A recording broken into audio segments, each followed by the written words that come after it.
나라를 사랑한 시인 윤동주. 끈기에 관련된 이야기.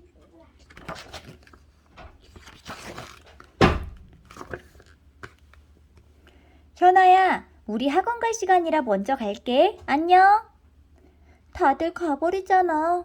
나도 집에 가야겠네. 함께 놀던 친구들이 뿔뿔이 흩어지자 심심한 현아는 집으로 와 이모방에 들어가 봤어요. 이모방은 책으로 가득해요. 이모는 시인이 되고 싶어 책도 많이 읽고 글도 많이 쓴대요. 현아는 책상 위에서 책 한 권을 발견했어요. 무슨 책이지? 하늘과 바람과 별과 시? 우리 현아가 내가 가장 좋아하는 윤동주 시인의 시집을 보고 있었구나. 마침 이모가 돌아왔어요. 이모는 왜 이 시집을 제일 좋아해요? 윤동주 시인의 시를 읽으면 우리말과 글이 얼마나 예쁘고 소중한지 느낄 수 있거든. 정말요? 하긴 제목부터 정말 예뻐요. 하늘과 바람과 별과 시. 그런데 윤동주 선생님은 어떤 시를 썼어요? 나라가 어려운 상황에서 자신이 했던 고민과 생각을 담아 시를 썼지. 나도 고민 있는데. 윤동주 선생님은 어떤 고민을 했는지 궁금해요. 현아가 눈을 반짝이며 물어보자 이모는 살며시 미소를 지으며 이야기를 시작했어요. 좋아, 윤동주 시인의 고민이 무엇이었는지 말해줄 테니 현아의 고민은 무엇인지 이모에게 말해줄래? 네? 윤동주 시인은 우리나라의 북쪽에 있는 중국 북간도에서 태어났어. 그곳에는 우리나라 사람들이 모여 사는 마을이 있었지. 이들은 고향을 떠나 있었지만 나라를 사랑하는 마음은 잃지 않았단다. 마을에 학교를 세우고 우리말과 우리 역사를 가르칩시다. 좋습니다. 아이들의 자랑스러운 우리 문화를 기억하게 합시다. 이렇게 세워진 명동 소학교에서 윤동주 시인은 열심히 공부했어. 어릴 때부터 윤동주 시인은 책 읽고 글 쓰는 걸 참 좋아했어.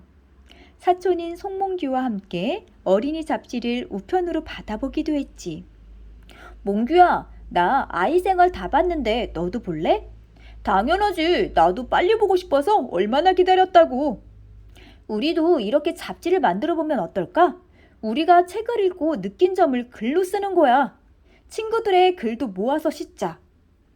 윤동주 시인은 소학교 때 친구들과 새 명동이라는 잡지를 만들 정도로 글을 사랑했단다. 그러던 어느 날 윤동주 시인은 동시를 처음 읽게 되었는데 짧은 글로 재미와 감동을 주는 시의 매력에 반해버렸어. 그래서 자신도 동시를 써보았지. 오줌 싸개 지도, 빨랫줄에 걸어놓은 묘에다 그린 지도, 지난밤에 내 동생 오줌 싸 그린 지도, 꿈에 가본 엄마 계신 별나라 지도인가? 돈 벌러 간 아빠 계신 만주땅 지도인가? 윤동주 시인은 책을 얼마나 좋아했는지 새벽까지 잠도 자지 않고 책을 읽는 날이 많았어. 또 얼마나 시를 좋아했는지 알려줄까?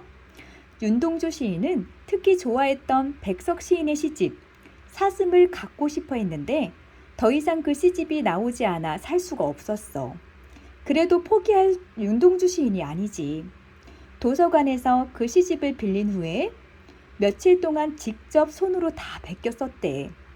두고두고 읽을 자신의 시집을 갖고 싶었던 거지. 그뿐만이 아니야. 윤동주 시인이 살던 동네는 겨울이면 세찬 바람이 불고 눈보라가 휘몰아치는 아주 추운 곳이었어. 그래서 학생들은 교복에 따뜻한 안감을 대어서 입고는 했지. 하지만 윤동주 시인은 부모님이 안감을 대라고 준 돈을 몽땅 책을 사는 데 썼지 뭐야. 그러고는 추워서 덜덜 떨며 학교에 다녔지. 이 녀석! 교복 안감하라고 준 돈을 책 사는 데 다 써버린 거야? 윤동주 시인의 책사랑은 부모님도 추위도 말리지 못했던 거지. 중학교 졸업을 앞두고 윤동주 시인에게 힘든 시간이 찾아왔어. 문학을 공부하고 싶은 윤동주 시인과는 달리 아버지는 아들이 의사가 되길 원했거든. 의사가 되면 먹고 사는 걱정이 없다고 하더구나. 너는 공부를 곧잘하니 의사가 될 수 있을 게다. 아버지, 전 글을 쓰는 것 외에 다른 건 생각할 수 없어요. 평소 윤동주 시인은 착하고 말을 잘 듣는 아들이었지만 이번만은 자신의 결심을 굽히지 않았어. 며칠씩 밥을 굶기도 했지. 윤동주 시인의 고집에 놀란 아버지는 결국 아들의 말을 들어줄 수밖에 없었단다. 결국 윤동주 시인은 경성의 연희 전문학교에서 공부를 시작했어. 경성은 서울의 옛 이름이야. 그러면서 많은 것을 보고 깨달았단다. 특히 일본의 지배에 고통받는 우리나라 사람들의 생활을 두 눈으로 보게 되면서 윤동주 시인은 고민이 깊어져 갔어. 우리 민족을 짓밟고 괴롭히는 일본의 모습은 정말 끔찍하구나. 우리 말과 글까지 빼앗다니. 이런 상황에서 나는 무엇을 해야 하는가? 윤동주 시인은 자신의 아픔과 이웃들의 고통을 느끼며 시를 썼어. 슬픈 족속. 흰 수건이 검은 머리를 두르고 흰 고무신이 거친 발에 걸리우다. 흰 저고리 치마가 슬픈 몸집을 가리고 흰 띠가 가는 허리를 질끈동이다. 이 시에서 흰 수건을 쓰고 흰 옷을 입은 사람들은 바로 우리 민족이야. 윤동주 시인은 일본에 고통받고 있는 우리 민족의 슬픔을 시로 표현했어. 또 윤동주 시인은 일본에 적극적으로 맞서지 못하는 자신의 모습을 반성하는 시도 썼단다. 서시. 죽는 날까지 하늘을 우러러 한 점 부끄럼이 없기를. 잎새에 이는 바람에도 나는 괴로워했다. 별을 노래하는 마음으로 모든 죽어가는 것을 사랑해야지. 그리고 나한테 주어진 길을 걸어가야겠다. 오늘 밤에도 별이 바람에 스치운다.